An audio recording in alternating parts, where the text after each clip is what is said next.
भारतीय ऋषियों ने, भारतीय चिंतकों ने जो इस धरती पर आकर के गए, एक से एक बढ़कर गंभीर वैज्ञानिक और गंभीर विद्वान और गंभीर चिंतक, उनने ऐसी ही एक शक्ति हमारी संस्कृति के भीतर भी एक ऐसा ही एटम बम छुपा करके रख दिया है जो दिखने में छोटा लगता है। 9 शब्द हैं, 24 अक्षर हैं, पर यदि वो फूट पड़े, यदि वो अपने संपूर्ण स्वरूप में प्रकट हो जाए तो पूरे ब्रह्मांड को, पूरी प्रकृति को, सारे गुणों को, सारे तत्वों को, सारे लोकों को, सारे प्राणियों को हिला देने की और कपा देने की ताकत अपने अंदर सुरक्षित रखता है। और उसका नाम है गायत्री महामंत्र।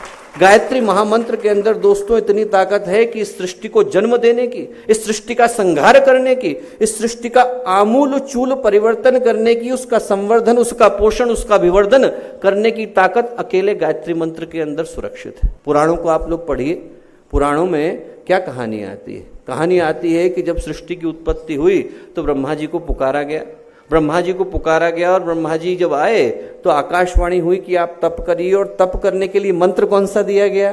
गायत्री का मंत्र। जब भगवान सृष्टि का निर्माण करते हैं तो किस शक्ति को पुकारते हैं? गायत्री को पुकारते हैं। आप रामायण पढ़िए, रामायण में जब भगवान राम ने रावण के ऊपर तीर चलाया, निष्फल गया, कोई लाभ नहीं हुआ। उनने महर्षि अगस्त्य से आदित्य हृदय स्तोत्र मांगा, और आदित्य हृदय स्तोत्र की शुरुआत किससे होती है? गायत्री मंत्र से होती है। आदित्य हृदय स्तोत्र को अपने बाण पर धारण करा, गायत्री मंत्र को हृदय में धारण किया, और धारण करने के बाद जब भगवान राम ने रावण के ऊपर प्रहार किया तो रावण नेस्तनाबूद हुआ। जब भगवान असुरता का संहार करते हैं तो किसको पुकारते हैं? गायत्री को पुकारते हैं।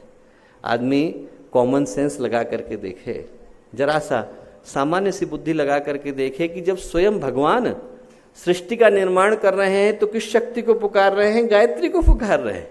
जब भगवान असुरता का संहार कर रहे हैं, स्वयं भगवान संहार कर रहे हैं, तो जिस शक्ति को पुकार रहे हैं? गायत्री को पुकार रहे हैं। जब भगवान वेदों का ज्ञान निःसृत कर रहे हैं तो जिस शक्ति को पुकार रहे हैं? गायत्री को पुकार रहे हैं, वेद माता। जब भगवान देवताओं की, प्राणियों की रचना कर रहे हैं, अधिदेवता बन रहे हैं, उपत्य देवता बन रहे हैं, उपदेवता बन रहे हैं, यक्ष गंधर्व किन्नर बन रहे हैं, दिति अदिति के पुत्र जन्म ले रहे हैं, सिंहिका आ रही है, व्याघ्र आ रहे हैं, तो भगवान जिस शक्ति को पुकार रहे हैं? गायत्री को पुकार रहे हैं। जब स्वयं भगवान उस शक्ति को पुकारते हैं दोस्तों, तो यदि हम और आप उस शक्ति को पुकारेंगे तो जीवन किस शिखर पर जाकर के बैठेगा ये कौन जानता है। आदमी कल्पना करके देखे, महसूस नहीं कर पाता आदमी, क्योंकि जिंदगी भर उसी मंत्र को दोहराते दोहराते उसके मूल्य को हम लोग भूल जाते हैं। पर जो शक्ति को हम लोग पुकार रहे हैं, उस शक्ति के अंदर पूरे सृष्टि के निर्माण की और पूरी सृष्टि के विस्तार की संभावनाएं छिपी पड़ी हैं।